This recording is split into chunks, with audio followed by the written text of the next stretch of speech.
Srimati Nirmala Sitharaman ji to reply to the discussion.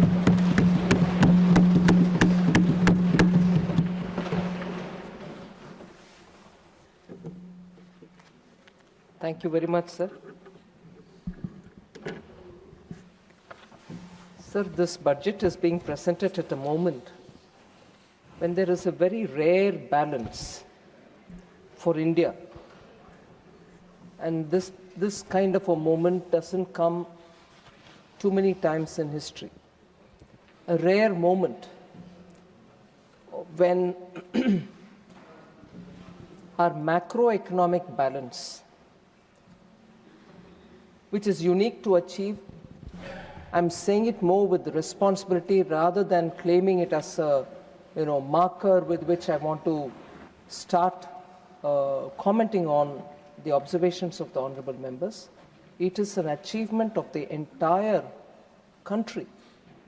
It is the achievement of our people to have a wonderful balance. That is, you're having a good high rate of growth of the GDP, and there is a low inflation which is being held at that kind of a level for continuously some time. I'll get into the details.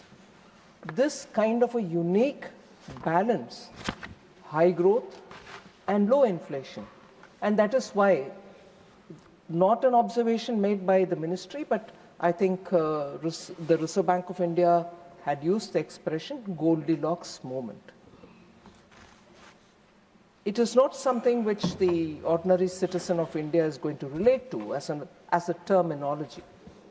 But it is a rare moment, is something which all of us can recognize, and it is not by fluke or some rare coincidence that we've arrived here. Tremendous effort, granular details in planning, and timely action that we can continuously do as a government has been undertaken, and I will elaborate it as I go down when I'm talking further on this topic. So that kind of an ideal condition for sustained growth, inclusive development, and maintaining a balance of our inflation. At one point in time, there are people who commented to me saying, shouldn't the inflation be a bit higher than what it is? Because for good growth, you need that, and that's where this whole debate about real growth versus actual growth and so on. So it is a rare moment for us, and it gives us, therefore, the confidence for planning for the next decade, 2 decades, let us say, till we reach Viksit Bharat 2047. And therefore, this budget, whilst recognizing the external challenges and the kind of situations of uncertainty which prevails all over, still has had the advantage to be able to give that kind of a lead to the common public that this has the direction, the challenges prevail, but our destination is Viksit Bharat. Therefore, how to keep that growth at a level which is sustainable and at that highest level that we've reached. So that is the backdrop with which this budget has been prepared. Sir, the National Statistical Office gave the first advanced estimate. The real GDP growth there in that advanced estimate is projected at 7.4% for the year 25-26, with a nominal growth rate at around 8%, while CPI inflation has softened to nearly 2%. So this is that combination that I'm talking about of a strong growth. Price stability is really uncommon globally and reflects the strength of India's economic fundamentals. And this, I would place again, at the cost of repeating, is an achievement of the people of India. And there is no way anyone can decry saying, oh no, but this economy is probably dead, this economy is not really doing well. These kind of naysayers are only mocking at the people of India who are really doing their bit to contribute to India's growth. So the union budget, therefore, sir, in presenting 2026-27 budget, is designed to lock in these gains, convert these macroeconomic stability factors into long-term productive capacities, and to extend this growth trajectory into the coming decade as well. So in this, Atmanirbharta is an important element, and that principle of Atmanirbharta will be kept in mind in everything that we plan for the economy. We have built domestic manufacturing capacity, and that is very obvious. And energy security is also something which we've kept in our minds while preparing the budget. So we have also ensured that citizens also become Atmanirbhar in their own spheres of life. So ease of living, when we say that we have taken measures for ease of living, when we support employment generation, when we improve agricultural productivity, and when we increase the household's purchasing power, these are all conscious steps taken by us, resulting in these aspects of our life, and therefore all services will have to be available for all citizens so that they are able to chalk their own course.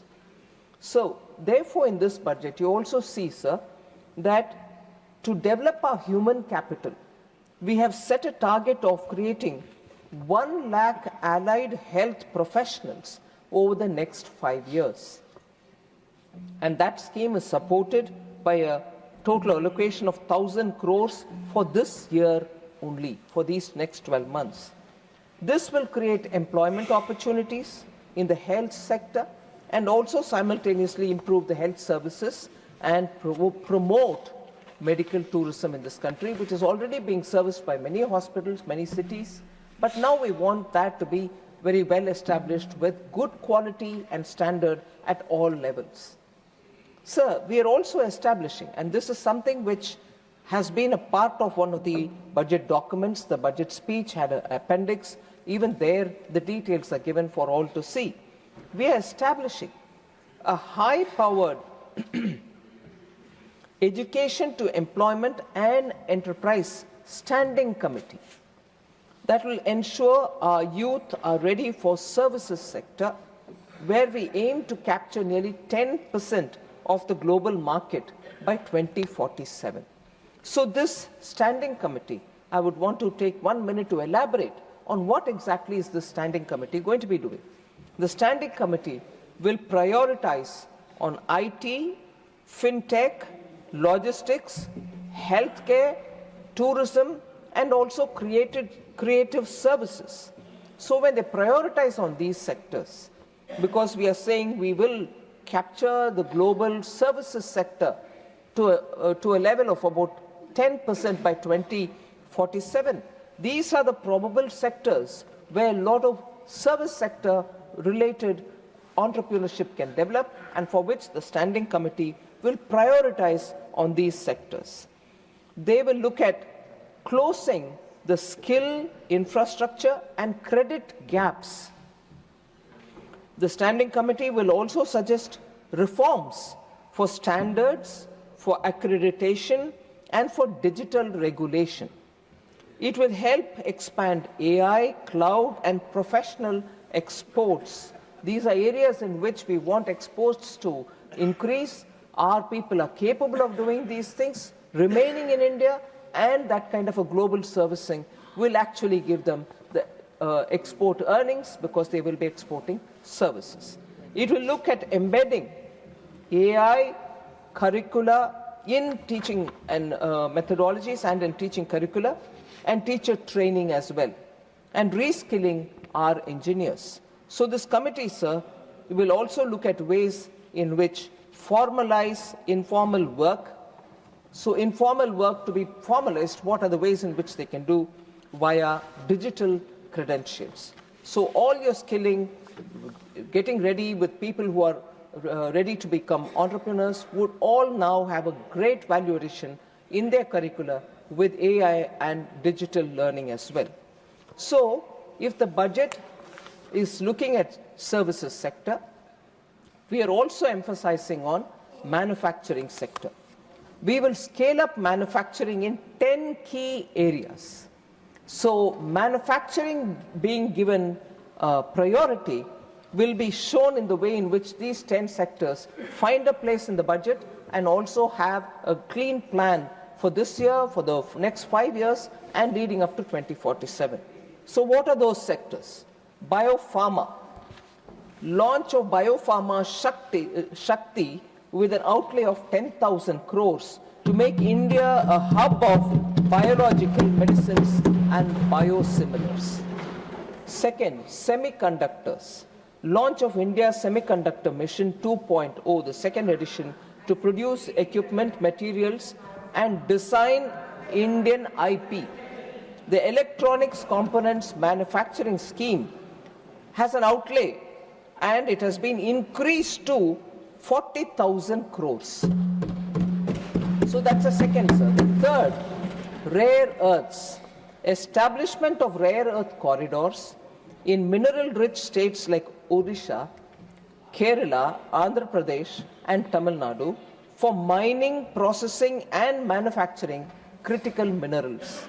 That's the third, sir. The fourth, a new scheme to set up 3 dedicated chemical parks to enhance domestic production and reduce imports.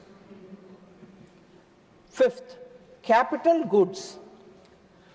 Setting up of high-tech tool room in CPSEs and a new scheme for enhancement of construction and infrastructure equipment to manufacture high-value equipments like tunnel borers, and I expanded during my speech that it need not just be on heavy machines which are used for laying roads or laying the metro, but also for today's urbanization, multi-storied apartments.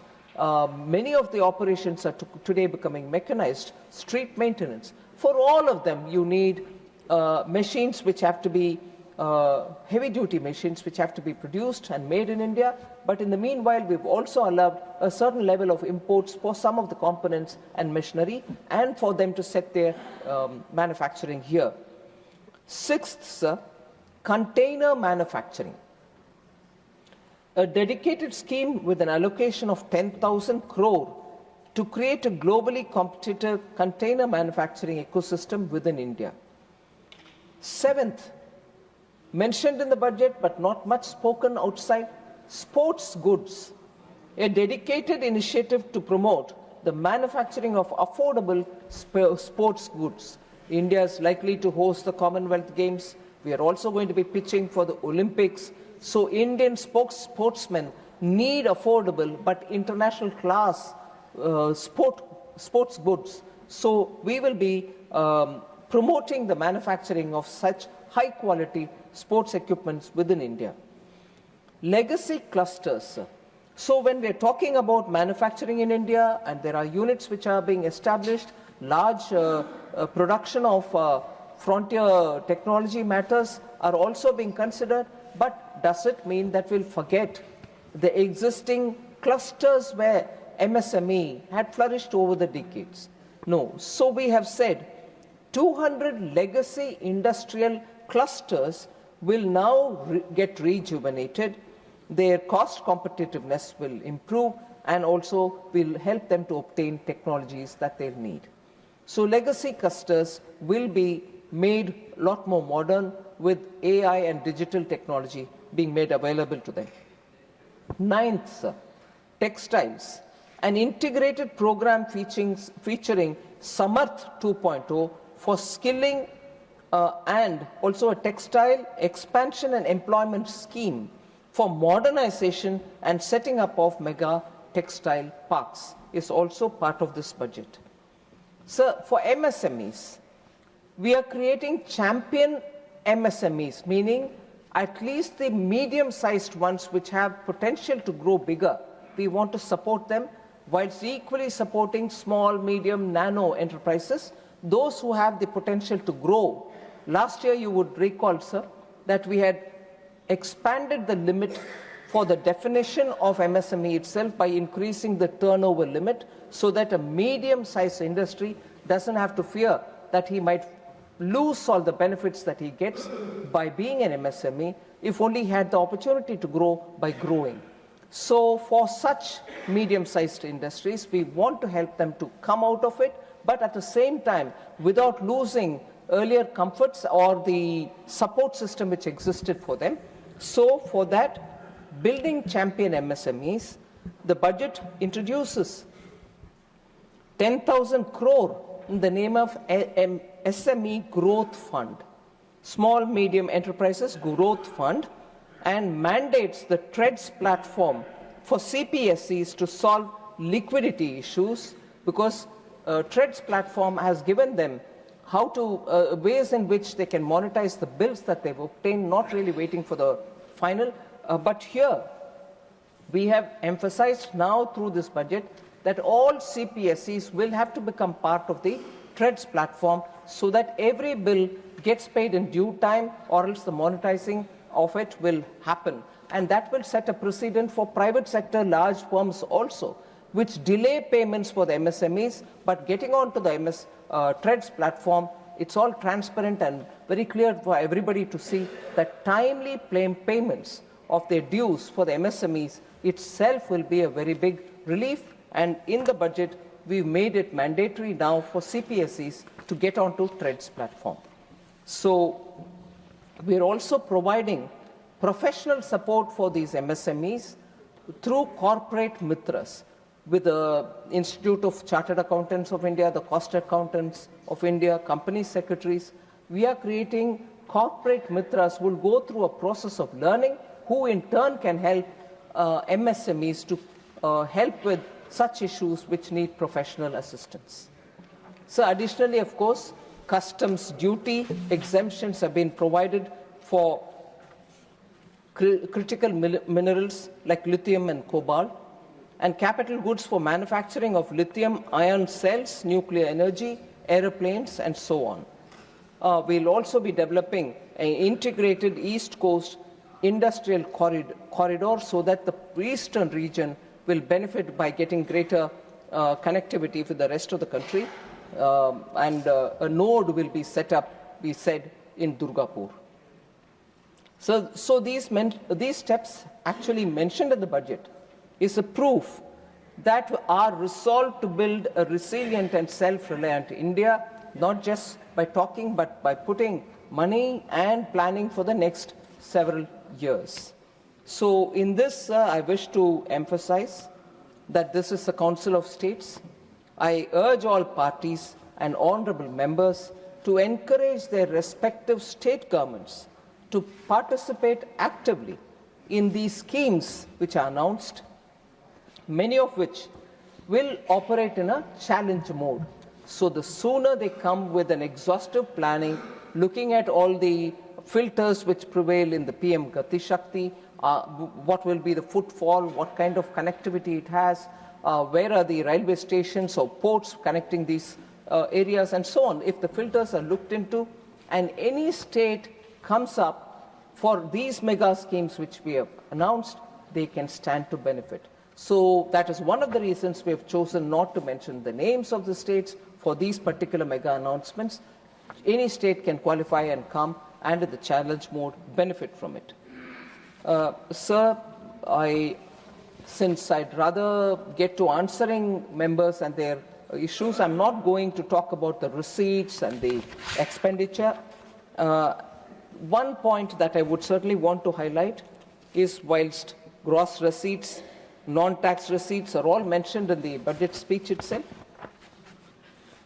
banking and credit availability, in order that industries can grow, has also seen a considerable growth. The total credit has expanded by 13.8% in the current financial year. That is, as of 15th January 2026, for the year ending 31st March 2026. The non-food bank credit has grown 13%, and the non-bank credit, that is the NBFCs, has also shown a growth of 15.4% in the same period. So the high-level Committee on Banking for Vikasit Bharat will comprehensively review the banking sector and align it with the next phase of growth for India.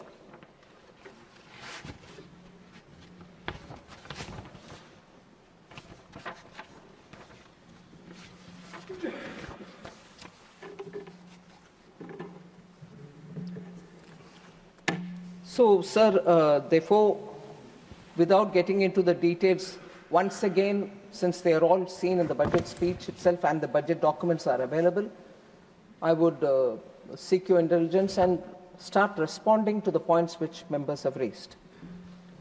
Sir, central government is slashing funds allocated for various schemes and therefore is able to maintain the fiscal deficit number as given. So several prominent speakers who spoke about slashing of funds at the revised its estimate stage. So leading them to conclude that public finance is not managed well, or it's a deliberate attempt, I would think, to mislead the House. It's not right to say, sir, that we have slashed funds, and I will get into the specifics. Before I get into the specifics, I'll also give a bit of a background. In the past, sir, success was measured by how much money was pushed out of the treasury, regardless of whether it was actually being spent or not. Money is allocated, money is given, it's gone there, it's lying there, whatever be the outcome. Thousands of crores kept lying idle in the bank accounts of implementing agencies. At the state government or while the central government, sometimes you borrowed money, you gave it, and we are paying interest on it. So it also created a huge float in the banking system.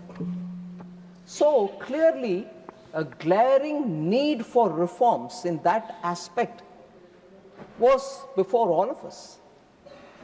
So through the public finance management system, the single nodal agency, SNA Sparsh as we call it, we have now absolute visibility of where the money goes, where it remains, where it gets spent, where it doesn't get spent, and where it is lying idle. We have a clear visibility.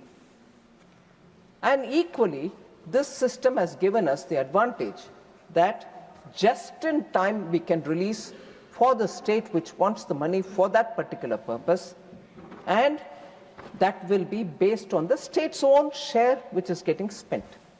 So the state put their own share and spend the earlier installments given by the center, after which the funds under the scheme are released further to them. So strictly the money goes when it is required and gets utilized, and on getting utilized the second tranche goes, and so on. So, sir, we do not blindly release more just because we need to book expenditure. We do not do that. We ensure that the money is released only when the ground level work demands it.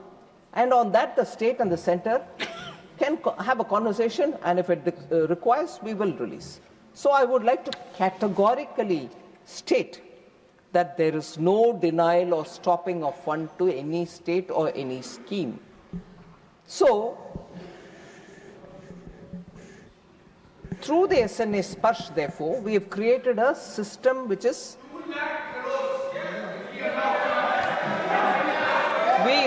we have installed such smart staff fixed by the leaky pipes.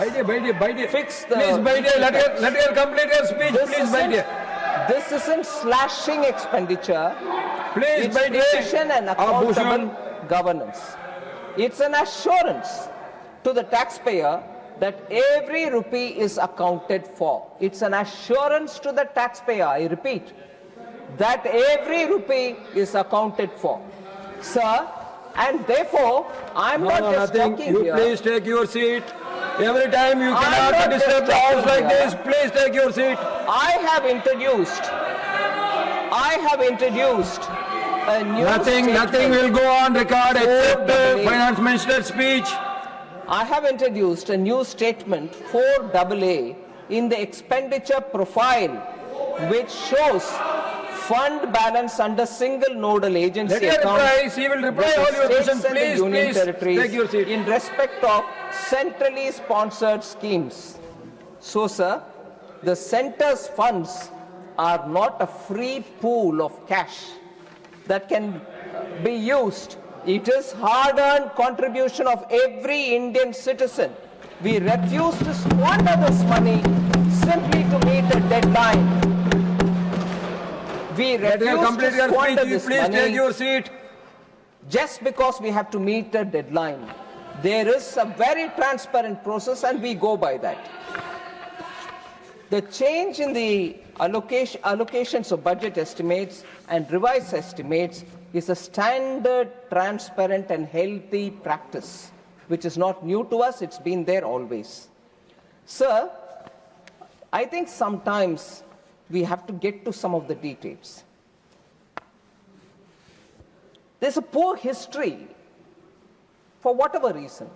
I'm not pointing fingers at anybody, but poor history for accounting or not spending fully, particularly in social sector schemes. And that becomes a very big issue when we have to talk about it. What are the causes, sir, for underspending?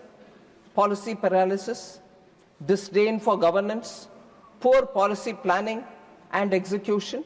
So large unspent funds remain there, particularly in the social sectors, its schemes, and I will now compare our 10 years with the earlier 10 years also. There can always be an observation saying, okay, now you have 10 years, why can't you? We are improving, but 10-year patch of the earlier government, look at the amount of unspent amount. Sir, 14 major social and rural sector ministries.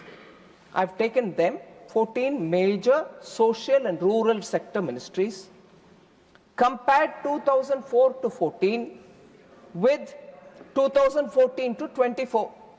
Because the concern comes about unspent money, you're remaining without spending, you're crunching that, and therefore you're having fiscal discipline, fiscal deficit number achieved.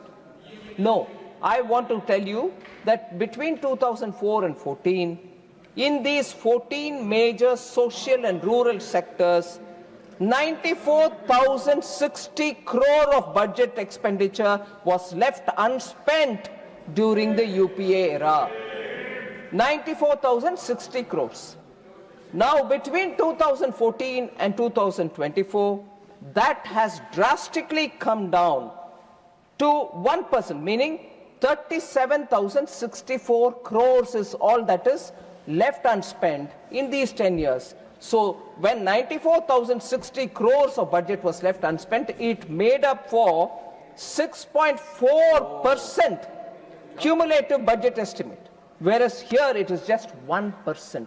Under NDA, Prime Minister Modi's government, only 1% in these social sectors are remaining unspent. I want to place these data because it's important. Why?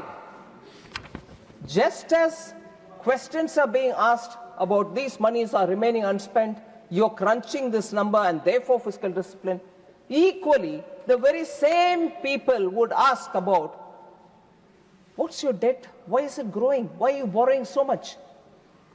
I find पारस्परिक विरोधाभास है इसमें. खर्च नहीं करोगे और खर्च हम ज्यादा कर रहे हैं मगर खर्च नहीं किया, और इधर बोल रहे हैं नहीं खर्च करो उधर मगर बोरोइंग क्यों बढ़ रहा है? बोरोइंग बढ़ेगा जब कैपिटल एक्सपेंडिचर बढ़ना चाहिए क्योंकि एसेट क्रिएट कर रही हो. So this mutual contradiction has to be resolved by people who are asking this question. Congress sheds crocodile tears about rising debt. Sir, you want us to borrow more money and release funds also to the states? I want to say this, sir. Government cannot borrow excessively. That's a principle which guides us. The Congress is obsessed about outlays. Kitna outlay? Isme kitna diya? Kitna diya? Kitna diya? मगर हम तो मांग रहे हैं कि पैसा भी देंगे मगर आउटकम भी दिखाओ। सो कांग्रेस को खर्च के फिक्र है, हमें नतीजों का फिक्र है। Naysayers, of course, will say, oh, this budget is parsimonious. Not at all. If you are conscious of the penny or the rupee, the paisa that you're collecting from an Indian citizen and wanting outcomes, you will have to be careful about how monies go, when they go, how much goes. And that is exactly the principle with which the prudential public finance management, which Prime Minister Modi guides us, is be sure that my money is not lying idle somewhere. You should know why it is lying idle, get the outcomes there. So that is the route with which we are going, sir, so that the zamana of 15 paisa only goes out of that money which is being sent to the state. Oh, chala gaya. Modi ji ke samay par हर पैसा जो जाना है वो जाएगा। इसीलिए 2014 से more than 48 lakh crores have been spent on various or have been sent directly through DBT to various beneficiaries. And because it is DBT, we have saved an estimated 4.31 lakh crores from falling into wrongful hands. That saving is very clearly paisa not being allowed to go to hands which don't have a right to receive that money. That is possible only because we have made the entire process digital and transparent. So 48 lakh crores have gone to people who need to get it, and that's not a small achievement, sir. Technology has helped us, I should concede that. So Congress party announces big, spend blindly without even accountability, without any accountability, borrow more and ruin the fiscal discipline, which is not the story under Prime Minister Modi's leadership. Fiscal discipline equally without giving attention to people who need those welfare projects. I will repeat that one particular scheme through which this argument holds validity. Oil bond issue, sir, which was created during the UPA time, we will be paying that even now. We are repaying it even now. My grievance with oil bonds, sir, is that it was never reported in their budget. कुछ और नहीं है, bond race करना है, race करो, तो क्यों budget में बोला नहीं है? उसको क्यों कारपेट के अंडर पुश करके छोड़ दिए? वो है। इसीलिए the basic principle of responsible budget making is something which we have steadily, and I'll tell you in a bit, how every year we've brought in greater transparency in our budget making process. Sir, another allegation is schemes have been announced without any budgetary allocation. Announce karte ja rahi ho, uska paisa nahi de rahi ho. So I want to say, sir, budget speeches give a policy directive also, other than announcing schemes. Or it may announce schemes with allocation, and sometimes it may allocate resources a bit later. So announcing schemes without allocation itself is not saying the truth, complete truth. I would like to say, sir, the number of instances when budget speeches earlier made had announcements with no allocation. But before I go into that, I will like to elaborate on, in this budget, 16 new schemes have been announced with allocation. 16 new. I can leave the list on the table, sir, with your permission, for any member who wants to see. 16 new schemes with allocation, and 4 schemes where existing schemes have been given top-up amounts as well. So 20 schemes with allocation, new ones 16, and 4 existing getting top-ups. But the earlier examples of UPA, where budgetary announcements were made, no allocation were made, that wasn't criticized worthy at that time, but when we do it, it's criticized worthy. But I see budget documents as budget speeches as much more than just giving schemes and allocation. They are also setting the direction. 2005-06 budget, sir, UPA governments. Manufacturing competitiveness program was announced as a new scheme with no financial outlay. Skills development initiative in the same budget was announced, no financial outlay. Mumbai as a regional financial center was announced in the same budget, no outlay. National Institute of Securities Market. It's a policy directive, and I can recognize that that's not a scheme in that sense. It was a policy directive given to a regulator saying, set up your own Institute of Securities Market. And that was only right. You couldn't have allocated anything. So, several announcements without outlay, sir. But no, it is sin when we do it. Tea industry regeneration. I want to say this now very clearly because I quote this from the 2005-06 budget. But मैं जरूर इसको बताना चाह रही हूँ क्योंकि waste Bengal में चुनाव है, असम में चुनाव है. मैं बात बोल रही हूँ 2005-06 में टी सेक्टर के लिए कुछ अनाउंसमेंट हुआ. टी इंडस्ट्री का रीजुविनेशन के लिए टू फाइंड एंड उसके लिए वो सेक्टर क्राइसिस में है. सो गवर्नमेंट वुड, मैं कोट कर रही हूं उधर, would examine ways and means of introducing a program for massive replantation, unquote. कोई budgetary allocation नहीं था उस समय. वो ठीक है, मगर इधर एक आध स्कीम का अनाउंसमेंट हुआ क्योंकि उसमें कारण है, मैं कारण भी बताऊंगी, मगर वो गलत है. ये क्रिटिसिज्म हमारे ऊपर डालने से पहले कम से कम उनके अपने बजट ही देख लें. Please have a look at the budgets which you have announced, in which many schemes went about without any allocation. 2012-13 UPA budget, sir. Credit guarantee fund for education loans. No financial outlay. And that was setting up a fund for ensuring a better credit flow to students who wanted to take money. No outlay. Credit guarantee fund for skill development. Again, 2012-13 budget, no monetary allocation. National Mission on Food Processing, no financial outlay, even in that 2012-13 budget. Irrigation and Water Resource Finance Company का घोषणा हो रही है, मगर उसका भी allocation कुछ भी नहीं बोला गया. ये सब ठीक है, मगर हमारे यहाँ जहाँ 20 schemes का allocation के साथ घोषणा होती है, एक आध में जानबूझ करके allocation नहीं है, मैं कारण बताऊंगी, मगर वो गलत है. एक कैसे criticism हो सकता है सर?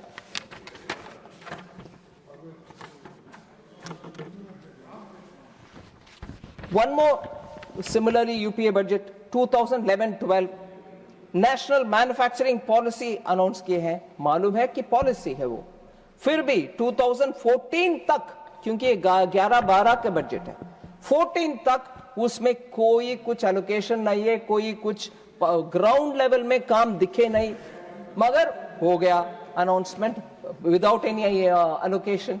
वो ठीक है. So क्रिटिसिज्म करने से पहले थोड़े सोचना चाहिए कि ये क्रिटिसिज्म जैसे बोलते हैं, you point one finger, that side 3 points at you. ये तो कम से कम समझ में लेना चाहिए, आना चाहिए. Sir,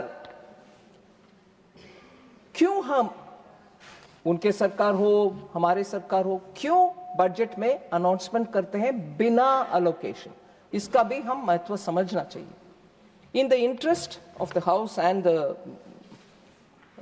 other larger citizens who watch, I would like to state why union budget is more than just an accounting statement or allocation exercise. Very often, budget speeches set the policy roadmap for the government. Often the government wants also to signal a shift in strategic priorities.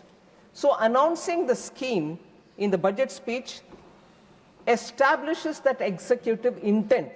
सरकार की intent establish हो जाता है. फिर at an appropriate time, after proper vetting and clearing of by the competent authorities, the allocation will come through. In many cases, sir, the schemes get announced with some token allocation, 1 crore, 10 crore, 100 crore, depending on the scheme. Then a head of account is created in the ledger. उसके बाद ही उसका major allocation का announcement होता है. It can happen during supplementary demand for grants later in that year. Sometimes a scheme is announced, but it requires an enabling legislation. So legislation पारित होने तक हम इंतजार करते हैं, इसमें allocation नहीं देते. So I'm sorry, many of the वरिष्ठ members know all this. फिर भी क्योंकि opposition में बैठे हैं और criticism तो सरकार के खिलाफ करना है, so हम करेंगे. Every person, even remotely associated with the finance ministry, understands all this. But I was surprised to hear it. Sir, also, there was this a bit patronizing comment, if I may be allowed to say it. The budget is forgetful of the past. Budget is never forgetful of the past, at least because those which we don't need to copy, I will never be forgetful of the past. Sir, glorious past hai to cherish it forever. Remember it every time. Every time you make a budget, remember it. But if it is a tarnished past, मैं तो संभाल कर रहना चाहती हूँ. उस past से सीखना चाहती हूँ. गलती ना करें. So we don't forget. This budget is not forgetful of past. It remembers the fragile 5 days. It remembers the double-digit inflation days. It remembers the policy paralysis and also the scam-filled days.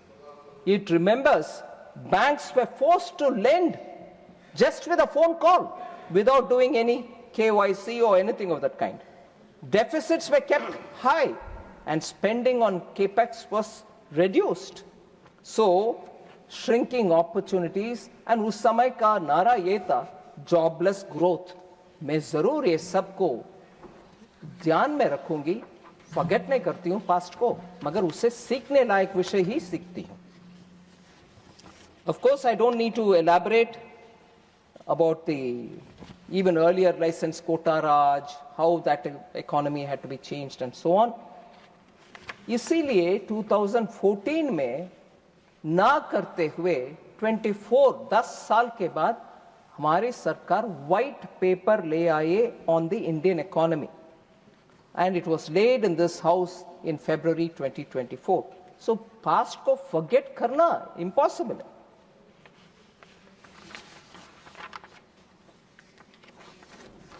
So now I want to just say, I'm not sure how to take this.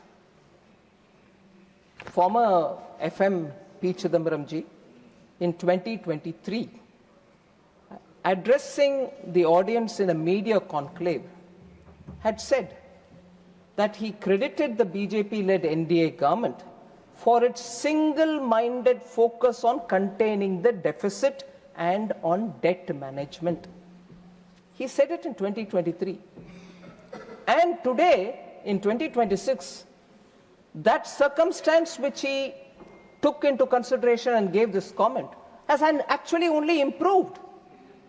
It is actually only improved. So there's no way that comment which was given in 2023 can be changed. If anything, appreciation will have to be more. But today, we find that you're finding fault with our debt management. It doesn't add up. So then, I move on to talking about, again, debt to GDP, which was raised by, I can't see the honorable member, Raghav Chadda. So, this is not a new change, sir. When we are focusing on debt to GDP, it's not a new target. There was an amendment done in 2018 to the FRBM Act. In that itself, that change was brought in. So I just want to inform the member that if he had not noticed it then, it's worth noticing that it is not new. Also, sir, the point that the middle class is being sandwiched was raised. I'm sure many honorable members thought they had some common cause with that allegation which was being made. I want to very clearly bring the data out to say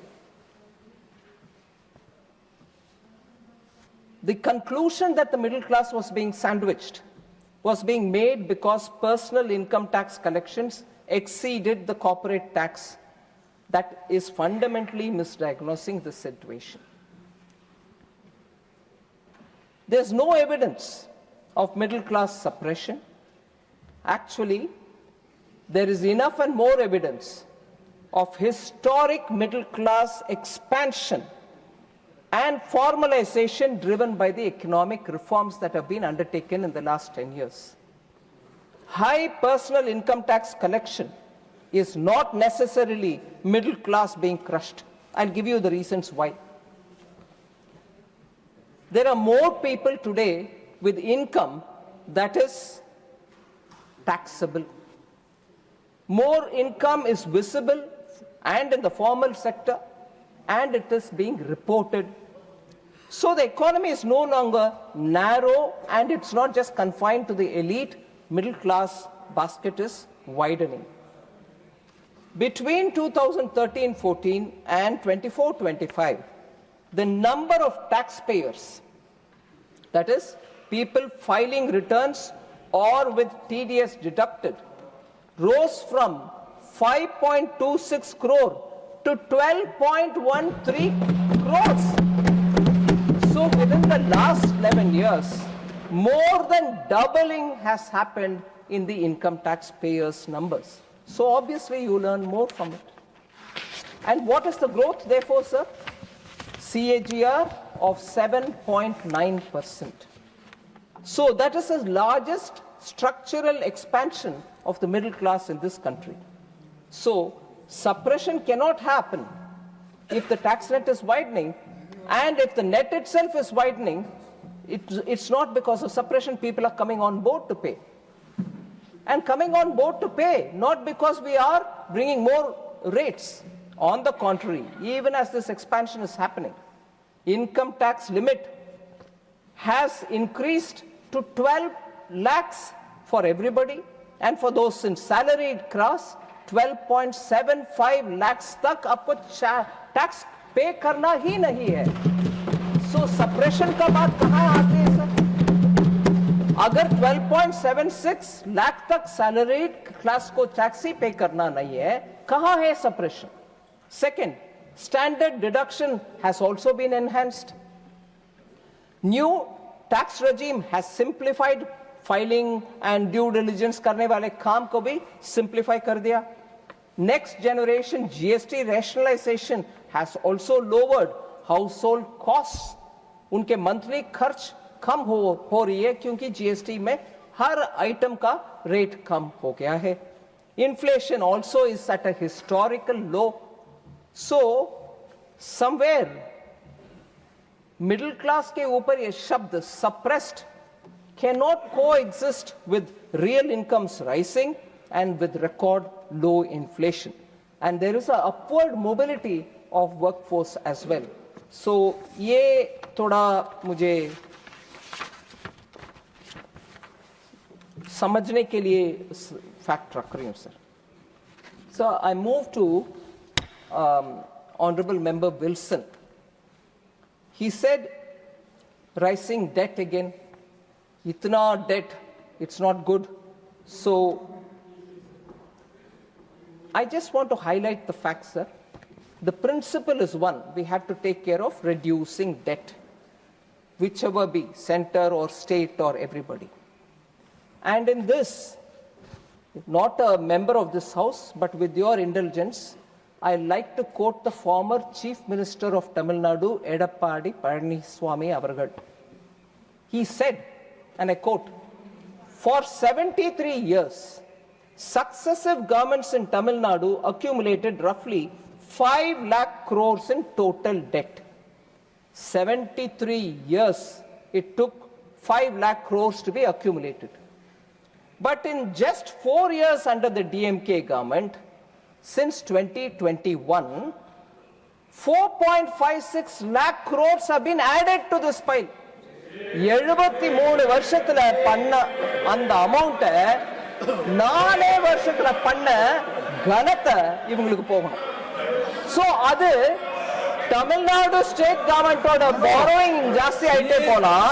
ஆனா central government மட்டும் just giving a reply to you.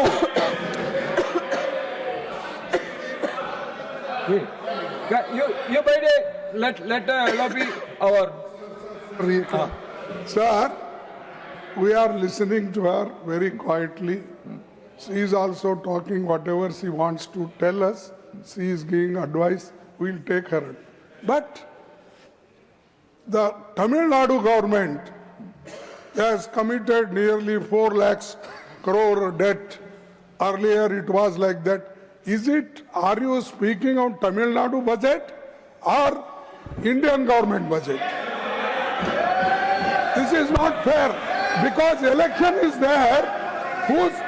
Because election is there and AIDDMK no only one minute. Leaders quote she is doing it. Outside speech who is nothing to do with this house. This is unfair and I condemn such. She is giving her answer to a question raised by a member of this house. Please. Tamidaraji, please take your seat. Tamidaraji, please take your seat. Tamidaraji, please take your seat. Please take your seat, all members. Please. Sir, thank you very much, sir. Sir, when you stand up to answer criticisms, you will bring in facts. Sometimes facts can be very difficult to digest, but I will state it because they are facts. Okay, sir? No. Why you are every word? She is quoting on quotation only. Please, Tamidaraji. Sir. Nothing will go on record. Please, Tamidaraji, please, by the except finance minister's reply, nothing will go on record. Please sit down. Please, all of you, please take your seat. Sir, with your Please. permission. Yes. Since John Brittaji is saying something, on that specific point I want to answer him, sir. Honorable member Tambidurai, senior member, who's been, deputy speaker in Lok Sabha, has said something, I value it. But you think it's because we are in alliance. What is Dr. Shri Mallikarjun ji Kharge standing up for DMK then? Is it not also alliance? Yes. So that's okay. This is not. What is that? John Brittas, keep off. So for all of you, Don't you say that here. Don't you say that here. Bitaji, for all of you, our opposition leader has given the answer. Please, Yes, by the that's all right. I take it. The moment Minister, please attest to me. Please. Sir, Chairman, sir, Nothing will go on record except Sir. Finance Minister's reply. Please, due please, respect please, to the please. LOP, the moment he stood up, I sat down to hear his view. So I respect it. But if there are insinuations that because they are in coalition we are speaking, that is also coalition, sir. Oh yeah, that's also in doubt now. Oh, John Brittas, that is in doubt. I correct my statement because Congress is not sure whether they want to be with DMK or not. Finance Minister. Okay, and in Kerala too, you Finance Minister, please attest to me, please. Sorry. Tamidaraji, you please take your seat. All of you, please take your seat. Please. Sir, now I'll specifically answer Kanimori NVN Somu, who's an honorable lady member of the House. She said, No. Sir. Sivarajanji, you please take your seat. She is replying to another member's speech. Let her reply. Honorable member Kanimori had raised, Tamil Nadu there's nothing for Tamil Nadu in this budget. Sir, I just want to mention what is in this budget and maybe answer her question. So, what did Tamil Nadu get? High-speed rail. Chennai is a major node with 2 high-speed corridors. Hyderabad to Chennai, Chennai to Bengaluru. Second, sir, rare earth corridor. Tamil Nadu is explicitly named for a dedicated rare earth corridor. And if I may add, the only state to have two corridors, defense corridor, rare earth corridor as well. Third, Adichanallur Heritage Development is selected among 15 sites for experiential heritage development with conservation labs and curated public access. Fourth, ecotourism trails. Budget has announced bird watching trail in Pulikat Lake and mountain trails in Podigai Malai, both of which in Tamil Nadu. 5, coconut promotion scheme which will replace old and non-productive trees with high-yielding saplings in major growing states, inclusive of Tamil Nadu. 6, of course, Kerala. However, Tamil Nadu is being... Sir, No, I want to ask you one thing. You don't want the coconut grower to get benefited. You tell me that. No, please take your seat. Why you are interfering? Let every coconut farmer get the benefit of that, please. First listen to Tamil Nadu. Finance Minister, please. Finance Minister, please address to me. sir. Please address to me. Fisheries, duty-free high seas fishing and tripled duty-free input limits, 1% to 3% for seafood processing, boosting coastal Tamil Nadu incomes and exports. Other than that, sir, this is the 6th item. 7th, textiles, modernization and employment program under Samarth Plus, Samarth 2.0, skilling for Tirupur, Coimbatore garment clusters is not for Tamil Nadu. 8th, leather and footwear, duty-free inputs extended to shoe uppers and export window extended from 6 months to 1 year. Import something duty-free, do your work, export it not within 6 months, export it even after 6 months till 1 whole year. That will give comfort to small manufacturers. So leather, and that will directly cut costs for units, small units, which are in Ambur, Vaniambadi and Chennai. That's not Tamil Nadu, sir. Then, automobile and electrical vehicles, customs exemption on capital goods for lithium-ion cells, critical mineral processing, strengthening Chennai-Hosur EV ecosystem. And the 10th, sir, girls' hostel. 1 hostel per district. 38 hostels can be built in Tamil Nadu. That's not for Tamil Nadu, sir. And even better. And even more. And even more. Sir, when we said city economic regions, where we are giving from Government of India 5,000 crore per city economic region for 5 years, 1,000 crore per year. Tamil Nadu's urban agglomerations like Chennai, Coimbatore, Madurai can all be contenders for it. They can get it for themselves if only they come and bid for it at the earliest. Similarly, sir, B, you asked for it. No. B, Minister, please address to me. yes, sir. Sorry, sir. Regional medical hubs. India's healthcare capital, everybody claims, I also accept it. Chennai is well placed to secure one of the 5 medical hubs that we want to establish for care, education, research, and for Ayush. They can have a medical hub. Similarly, university townships, sir, Tamil Nadu can bid along CBIC, that is a Chennai-Bangalore corridor, or the East Coast corridor, which goes Chennai to Kanyakumari, have a university township or a chemical park. 3 plug-and-play parks can be aspired for. Manali, Kadalur are all places where chemical industries are located. So, are these not for Tamil Nadu, sir? Sir. Tamil Nadu MP should thank Finance Minister now. Sir, health. There are several members. I'll name some of them.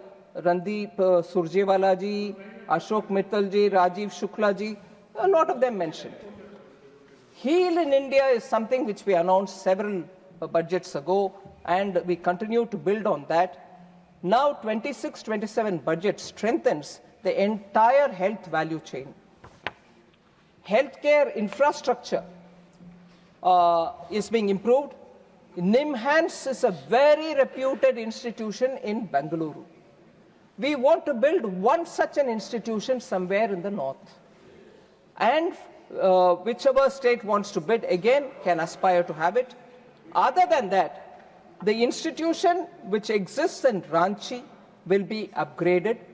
Other than that, the institution which exists in Tezpur, both of them will be made regional apex centers. So we are improving on the infrastructure. Also, we are expanding by 50% the emergency and trauma care capacity in the district hospital level all over India. For the district hospital, emergency and trauma care is being improved by 50%. Also, sir, the workforce pipeline will be expanded decisively because 1 lakh additional allied health professionals for the next 5 years will be created, and they will be serving within India or find jobs anywhere else as well, but they will be qualified. 4, a care system, a care ecosystem is also being carefully nurtured.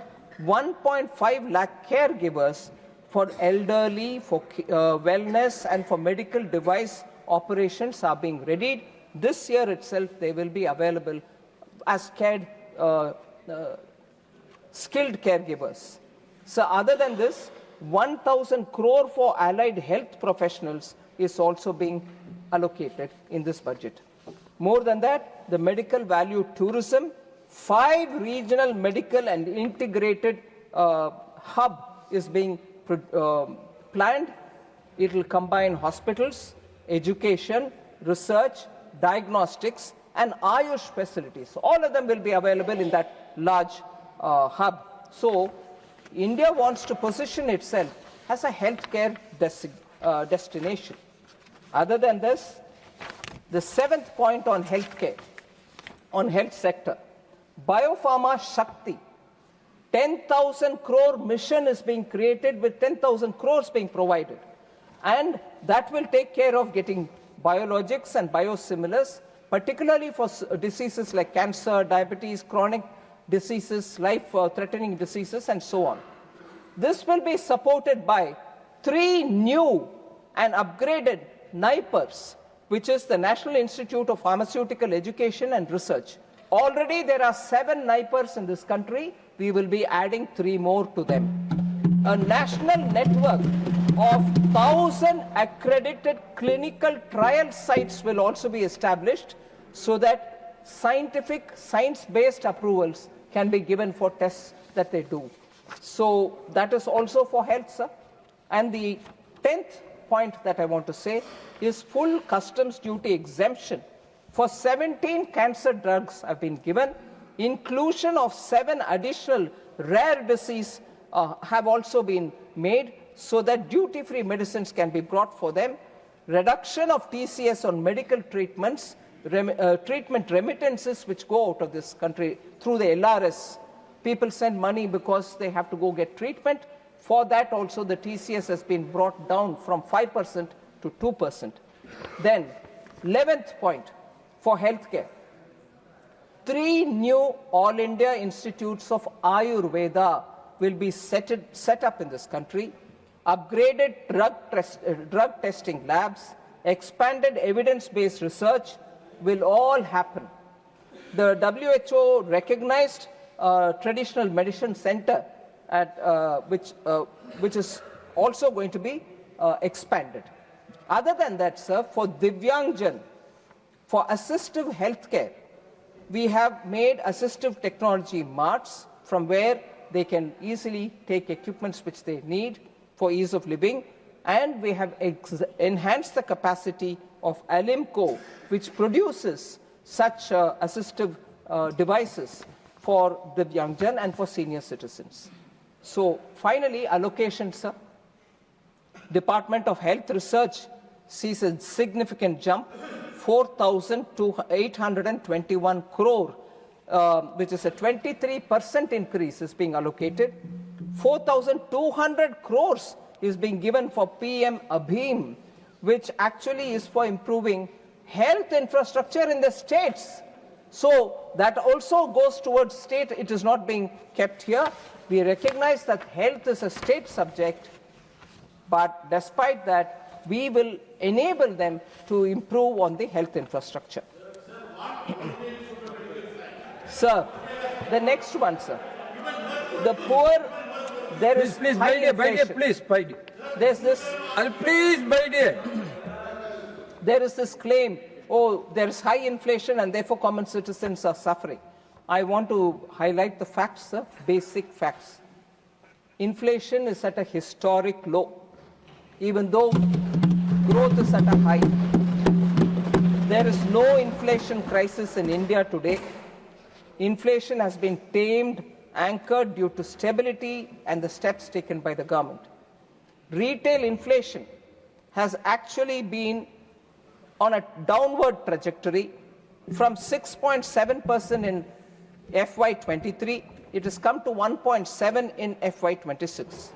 I want to highlight the fact that there will be a new CPI basket and announcement being made by the MSMEs soon. That will be updated. Consumer price index will be determined on that based on a new base year.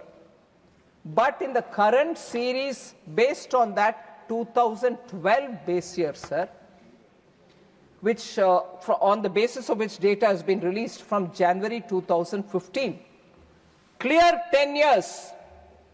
In this data cycle of the CPI, the inflation has never been lower than this. 2011-12 base year, उसमें 2012 का number को 100 मानते हुए, if you go on calculating after that, 2015 से वो data भी बाहर आ रही है. 2015 से लेकर 25 तक इससे कम कभी inflation नहीं हुआ करता था. It was never low as much as it is today. So people who are saying high inflation, it's hurting people, kindly look at the data. And just want to compare it with advanced economies, sir. UK is at 3.4%. US is about 2.7%. Many emerging markets have not seen this kind of a number. So India is actually maintaining its inflation low, not by chance. It is actually a strategy. I want to clearly tell that we have made sure not just blunt monetary tools, but we have a calibrated mix of fiscal policy, trade policy, and also supply side interventions that we've made over and over again, as a result of which today inflation is where it is. Just for example to say that there are conscious efforts taken by the government which is resulting in inflation being low. Dynamic duty management.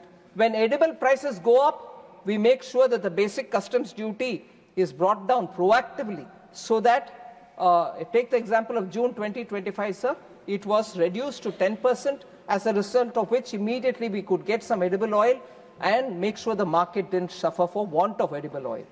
So when at the same time, in case the price comes down too much, that our farmers might get affected, we quickly go in and raise it so that farmers don't get affected. So dynamically managing duty on commodities which can come into the country. Second, actively maintaining a buffer stock so that as and when the prices are likely to go up, we release the stock and calm the prices down.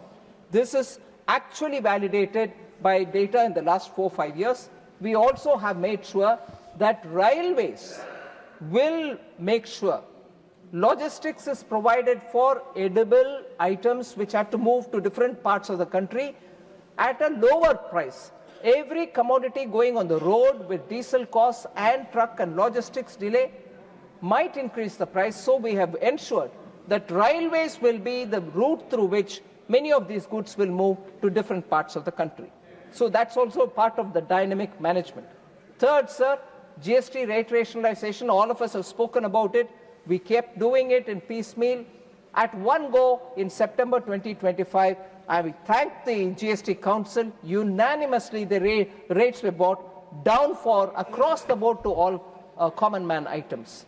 And the fourth, sir, we gave support to agriculture. India recorded a historic cereal production of 3,320 lakh tons in 24-25. So when our annadata are producing and giving, we are able to also make sure that the prices come down. No, announcement come morning. No. Sir, inflation control, thereby, inflation control has been completely, because of the dynamic system with which we are working in tandem with the RBI, it has been kept below the tolerance band.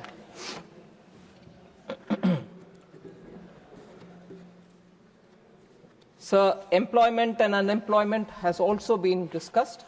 I would like to place the facts, sir. Indian labour market is undergoing a structural transformation with record low unemployment. India's unemployment rate has actually fallen structurally, you can see it, from 5.6% in 2017-18 to 3.2% in 23-24. It's actually unemployment has come down. The economy is actively absorbing labor. In Q2 of financial year 26, which is the current year, sir, 56.2 crore people were employed. Just in this one quarter, 56.2 crore people have been employed. 8.7 lakh net new jobs have been created in just 3 months.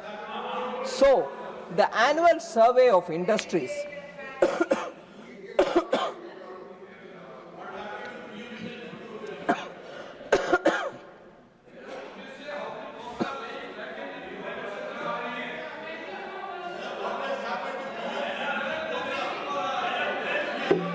She will come every point. Please take your seat. Please let her take her water. Please you take your seat. Sir, Please attest to the chair.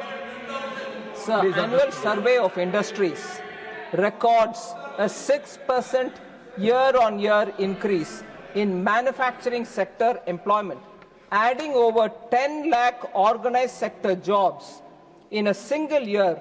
Importantly, the job quality is also improving. Large factories, which is 100 plus workers, jisme hai, large factories, nearly doubled in the last decade, and their growth is 6% CAGR. So it clearly shows that there is more stable and higher productivity with better paid jobs. Sir, also, the total estimated employment in the formal manufacturing sector showed a robust growth, 5.92% in 23-24 over the previous year, 22-23. More importantly, sir, I'm sure members will be happy, the female workforce participation has also nearly doubled from 23.3% in 2017-18 to 41.7% in 23-24. 26.2% of proprietary establishments are now female-headed, with manufacturing leading this shift. So, economy where women are entering workforce and entrepreneurship at this scale, sir, cannot be an economy without jobs. Growth without jobs was the UPA era story, not now. Sir, gig economy is also expanding. I don't need to highlight that. I'm sure all the members are conscious.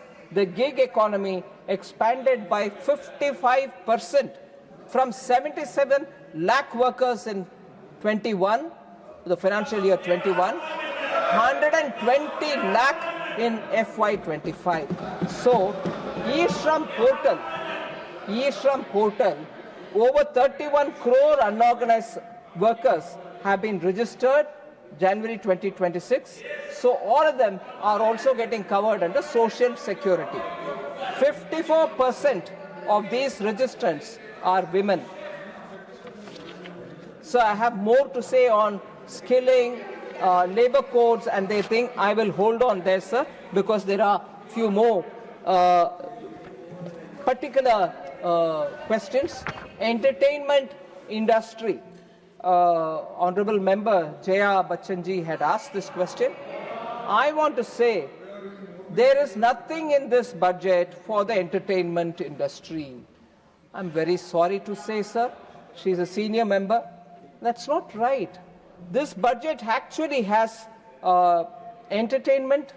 Actually, one of the earlier announcement also that sustained work attention has been given. We treat the industry, we treat that sector as an industry, and the budget recognizes AVCGC, animation, visual effects, gaming and comics, and the content creation economy as a growth engine. And as a result, support has been announced. Indian Institute of Creative Technologies, which is in Mumbai, will now help in skilling and creating content creator labs in 15,000 schools across the country. 500 colleges will also have it. 2 million professionals will be created by the year 2030 because that will be the requirement of that sector also. Now, content creating is not what we commonly hear, oh, he's a content creator for social media. No, it is a highly skilled effort where art, drawing, and also storytelling all become part of the digital world, and they have to create it for the digital universe. So it's a highly expertise-based sector, sir. So that actually has been announced. So that will feed into VFX, gaming, OTT, animation, post-production, and design. That's the backbone of the entertainment industry. So that's what we are doing. Other than that, the budget creates new monetizable work for these creators. The National Destination Digital Knowledge Grid is also designed to document cultural and heritage sites, is explicitly generating jobs for these filmmakers, digital storytellers, editors, animators, and researchers. So we are not just doing any token gesture towards this area. It is actually being given the prominence and the resource allocation. A new National Institute of Design is also being announced. There is skill shortage in the production of design, costumes, sets, and visual aesthetics. We need people who need to be trained in these areas as well. So the biggest intervention, other than what has been announced in the budget, biggest intervention other than what is being announced in the budget is when we held Waves 2025. Waves was a global industry platform. Over 90 countries participated in it. 10,000 plus delegates were there. 1,000 creators were there. More than 300 companies were there which participated in it. And 350 plus startups and nearly 1 lakh footfall was seen in that event. So are these not efforts towards entertainment industry, sir? I want to inform. Okay, please attach to the chair. So this orange economy concept itself, which we brought in, are all aimed at the entertainment industry. So I want the honourable member to take cognizance of these announcements.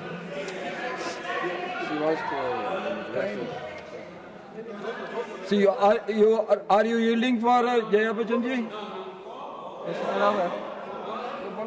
आराम से. Please. Sir, अगर आप जो मैंने कहा उसको अगर ठीक से पढ़ें, आपने बहुत अच्छा जवाब दिया. You are a great storyteller, ma'am. Congratulations. For us, great entertainment. But I have also talked about tickets. देखिए, मैं चुपचाप खड़ी थी. आप लोग don't do this.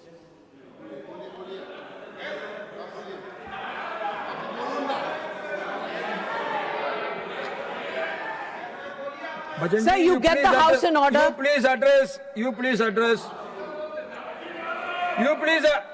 address I to the chair. spoke about the entertainment tax. I spoke about tickets. What about this? I'm not talking about institutes of design.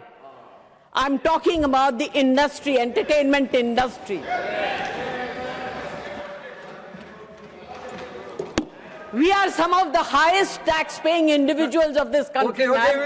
you please take your seat. What a Now, Minister, we have to go for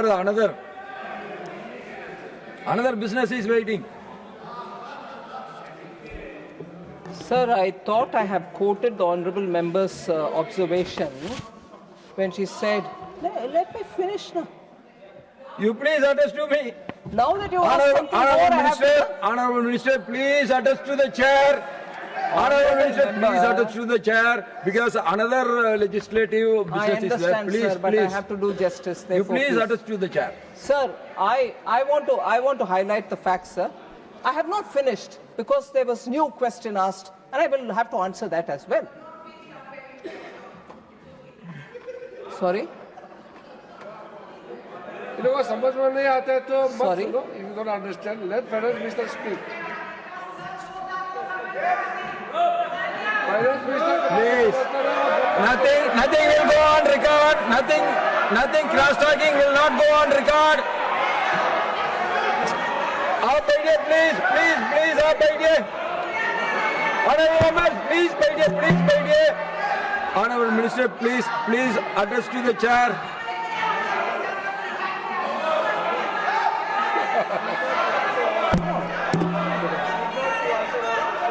Please address to the chair. Sir,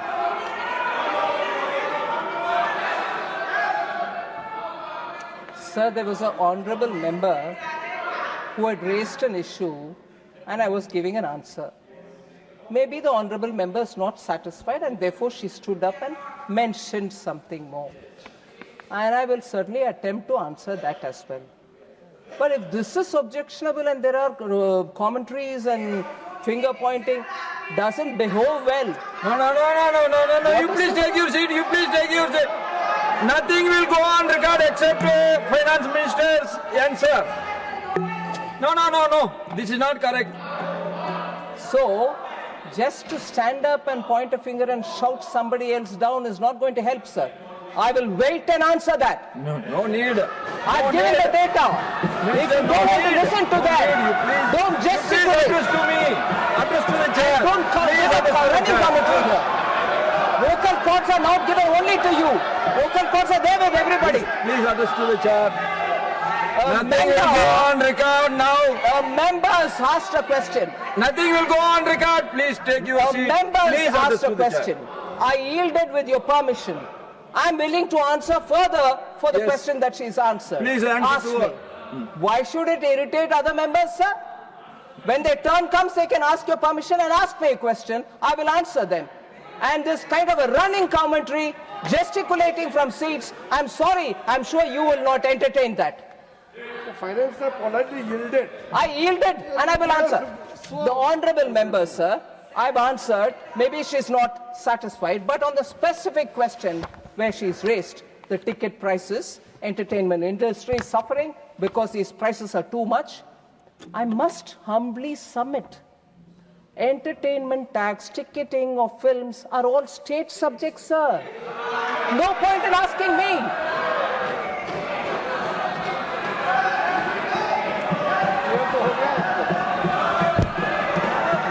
Further, sir. Sir,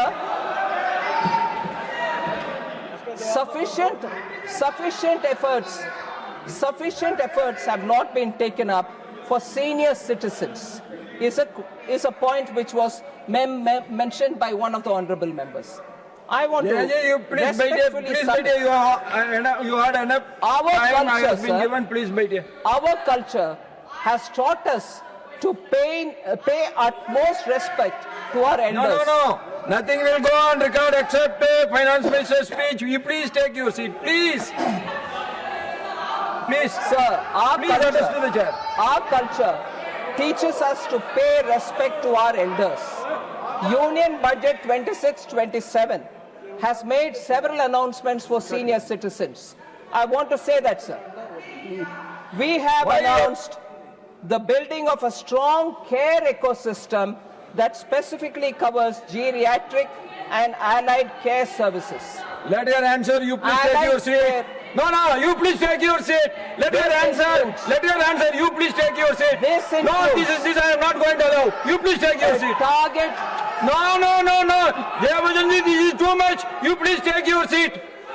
Sir, this includes a target to train 1.5 lakh multi-skilled caregivers, which will benefit the senior citizens. Geriatric care is what we have openly said in this budget. Also, we are ensuring professional support is available for the elderly. Also, the 1 lakh allied health professionals that we will provide for the healthcare will also be helpful for our senior citizens. Second, sir, the assistive technology marts that we are establishing, through which modern retail style centers are being provided, these technology marts will allow senior citizens and also Divyangjan to see, to try and to purchase assistive products. This is also for senior citizens, sir.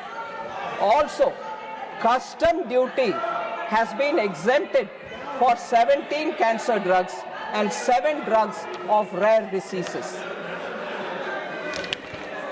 Sir, particularly for senior citizens, Nothing will go on record except Finance Minister's reply. Honorable Leader of the House. Honorable Leader of the House, please. I need your protection.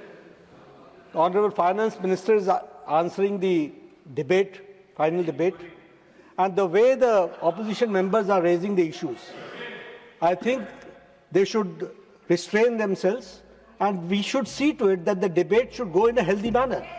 She's answering, Honorable Minister is answering every... No, please, no, madam, no, please, madam, I talk. respect you. You please take Please your seat. respect my words You also. please take your seat. Please respect my words also. She is answering every question, and even she has yielded thrice. Sir, I think don't. There is no need for the...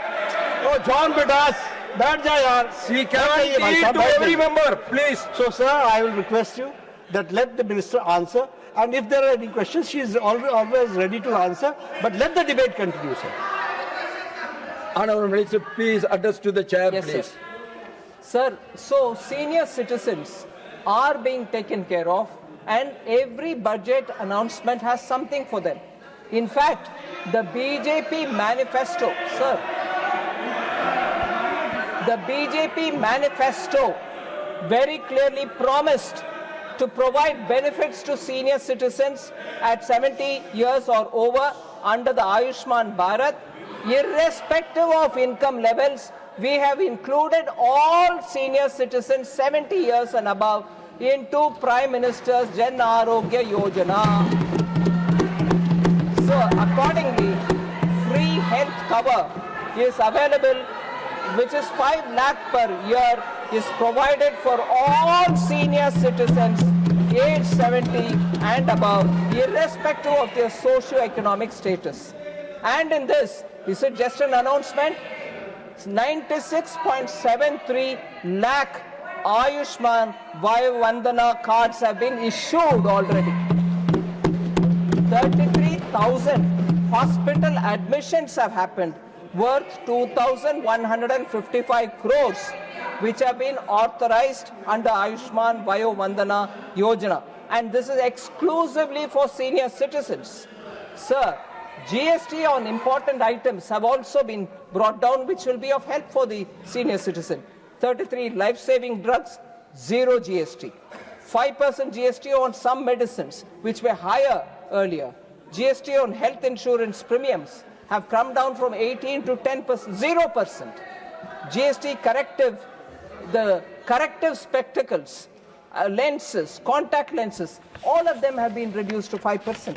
So, actually, senior citizens, I have several things which I want to bring to the notice of the honorable member. Sir, farmers. Nothing will go on record except the Finance Minister's answer, please. So I want to mention this. Very actually drawing our attention. You cannot take your seat, please. No. I have not permitted you to speak. You please take your seat, please. Sir, farmers are. There was an observation which will be very pleasing for all of us to hear. Very attractively put, but I'll give an answer for that, sir. Farmers are happy in Texas, not in Tamil Nadu. They are happy in Kentucky, not in Karnataka. Wisconsin, and not in West Bengal. I'm sorry to say that farmers, I want to explain this, sir. He is clearly admitting by naming Tamil Nadu, Karnataka and West Bengal and saying farmers are not happy there. The Indy Alliance ruled states are farmers are unhappy. They have to take care of it. The member said farmers are happy in Texas, not in Tamil Nadu. Happy in Kentucky, not in Karnataka. Wisconsin, not in West Bengal. All three are ruled by Indy Alliance. They should talk among themselves and say why are they unhappy. But sir, coming to this point, agriculture is a state subject. Union government works for Sabka Saath, Sabka Vikas. But there are governments, like in West Bengal, which do not implement the schemes intended for welfare of the people. Please, only 1 minute. I want to make one general observation. Under Rule 235(9), that no member shall not obstruct proceedings, hiss or interrupt, and avoid making running commentaries when speeches are being made in the council. Kindly follow that rule, please. Sir, agriculture is a state. Please take your seat. Madam, you please take your seat. You please take your seat. Please. So West Bengal does not implement the schemes intended for welfare of the people of the state just because it is financed by the center. So how can we be held responsible? I'll give you a concrete example, sir. Welfare of the tea workers. The Pradhan Mantri Shramik Protsahan Yojana. The Pradhan Mantri Shramik Protsahan Yojana was introduced in the budget of 21-22. It was for the welfare of tea workers. The scheme for the welfare of tea workers, particularly women and children, for bettering standards of education which is available for them, for bettering the health services which are reaching them, and for housing infrastructure facility, the government came up with this scheme. Assam, sir, has already implemented the scheme and utilized 293 crores.